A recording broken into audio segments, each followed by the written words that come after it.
He said precisely, Jake, what the President of the United States wanted to hear: no collusion. If this isn't obstruction of justice, I'd like to see what is obstruction of justice. I mean, it was an extraordinary political commercial for the president. What's significant about the 10 incidents is that there are 10 of them. You know, happy people don't obstruct justice. You know who else was concerned about leaks? Richard Nixon. I took that as, these are my crib notes, don't read the book. That's what the Attorney General was just trying to do. Can I just talk about this issue of the president's concerns about leaks? You know who else was concerned about leaks? Richard Nixon. And he set up a group called the Plumbers. Get it? Plumbers, leaks. The most extraordinary paragraph of the Attorney General's statement is, you know, the sort of woe is me problem that the president, you know, there were leaks and there were people around him. He was frustrated, and that's evidence of guilt. It's not evidence of innocence. You know, happy people don't obstruct justice.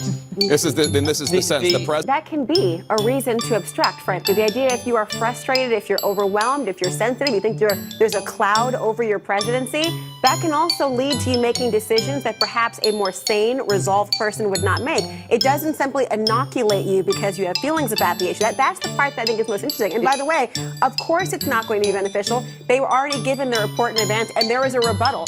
Happy people don't issue a rebuttal report to tell you how happy they are. We know it's coming. Do you know who else the president shared those frustrations with?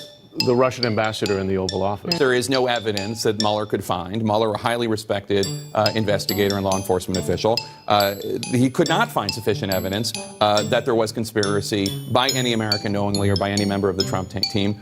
That's great news, but Barr repeating it over and over and over again, 6 or 7 times, I mean, that's a little excessive, even in Washington, D.C., where people stay on message like it's a mantra. It was excessive and suspicious to be pounding the table and pounding over the American people's head, particularly the looming question for many is, okay, if that was the case, then why were there so many lies told after the fact?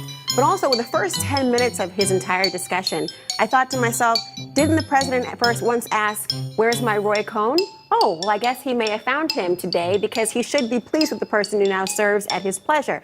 Because this person spent an inordinate amount of time talking about, the Oprah moment of the feelings of the president of the United States. You've got to be kidding me. If this isn't obstruction of justice, I'd like to see what is obstruction of justice. Because, the scale and the number of episodes in the way that the president tried to stop this investigation without stopping it, and that needs to be pointed out, is just extraordinary.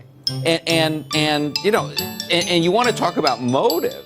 The part that Pamela just quoted, he's sitting there looking at an investigation where he says, this is the end of my presidency. So he spends the next year trying to interfere with that investigation so his presidency doesn't end. That's as clear an indication of motive as I can determine.